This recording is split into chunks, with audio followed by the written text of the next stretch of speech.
আপনারা এখানে যারা আছেন সবাই 24-এর অভ্যুত্থানের যোদ্ধা।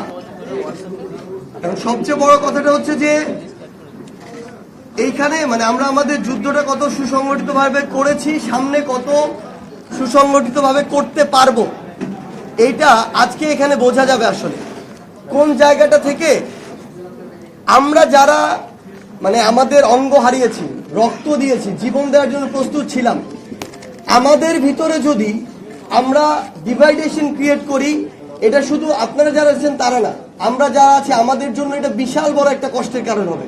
অ্যান্টিব্যাকটেরিয়াল অ্যাডিটিভ যুক্ত সেরা ওয়াটার ট্যাঙ্ক বিশুদ্ধ পানিতে ব্যাকটেরিয়া জন্মাতে দেয় না। মানে দেখা যাচ্ছে যে আমি যদি একজন পক্ষ থেকে এক কথা, আরেকজন পক্ষ থেকে আরেক কথা, আরেকজন পক্ষ থেকে আরেক কথা, তাহলে কিন্তু আমাদের একটু সমস্যা হয়ে যায়। এখন আমাদের যদি আপনারা একটু প্রতিনিধি দিতেন, যেমন গতকাল আমরা অনেকে পেয়েছিলাম, কিন্তু আজকে আবার ওনাদেরকে পাচ্ছি না, এলোমেলো হয়ে গিয়েছে।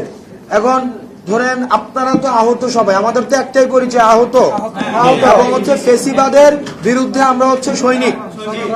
এখন আপনাদের ত্যাগ হচ্ছে সবচেয়ে বেশি, আপনাদের ত্যাগ অপূরণীয় ত্যাগ। এই ত্যাগের সাথে কোনো কিছুর তুলনা চলে না। এবং আপনারা এই জাতিকে চিরদিনের জন্য ঋণী করে দিয়েছেন, এবং মৃত্যু পর্যন্ত এই পরবর্তী 24 পরবর্তী বাংলাদেশের অস্তিত্ব যতদিন থাকবে, এই দায়ভার আপনাদের যে দায়িত্বশীল, আপনাদের প্রতি যে দায়িত্ববোধ রাষ্ট্রের তৈরি হয়েছে, এই দায়িত্ববোধের কিন্তু কোনো শেষ নেই। আর আমাদের বিষয়টা হচ্ছে কি, এই যে মনে করেন যারা আহত হয়েছেন ওদের থেকেও তো চাইলে, যেহেতু আহত আমরা একটা জিনিস বুঝি কি, যার কষ্ট সে বুঝে, তো আহতদের কষ্ট আহতরাই বুঝবে, তাহলে আহতদের থেকে একজন উপদেষ্টা করা হোক। যেহেতু আমাদের যিনি ম্যাডাম আছেন, যিনি বা সমন্বয় করে বা যেভাবে সুন্দর করা যায় বিষয়টা, ওরা বুঝবে যে আহতদের কষ্টটা কতটুকু। তাহলে আহতদের চিকিৎসাটা আজকে 3 মাস হয়ে গেছে, আপনারাই বলেন, আপনাদেরই যদি সন্তান যদি আন্দোলনে থাকতো, ওনাদের কি চিকিৎসাটা ঠিক এভাবে হতো?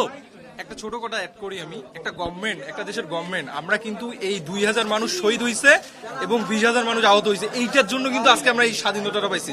ওরা 6 জন উপদেষ্টাদের সঙ্গে আলোচনা বৈঠক করছে। ভাই ভিতরে কি আলোচনা করছো আমাদের এক পোস্ট আমি খরচ নাই, এখানে কি আহতরা ছিল না? তাদের জানার অধিকার নেই? ওইখান থেকে আন্দোলনরত আহতরা আমার সঙ্গে যোগাযোগ করে, ভাই আমরা জানলাম না ওরা কি করলো, উপদেষ্টার সঙ্গে আলোচনা একজন ধর চলে গেলে সমন্বয়কদের কাছে সেন্টার পয়েন্টে। কেন ভাই ওরা আন্দোলন করে নাই?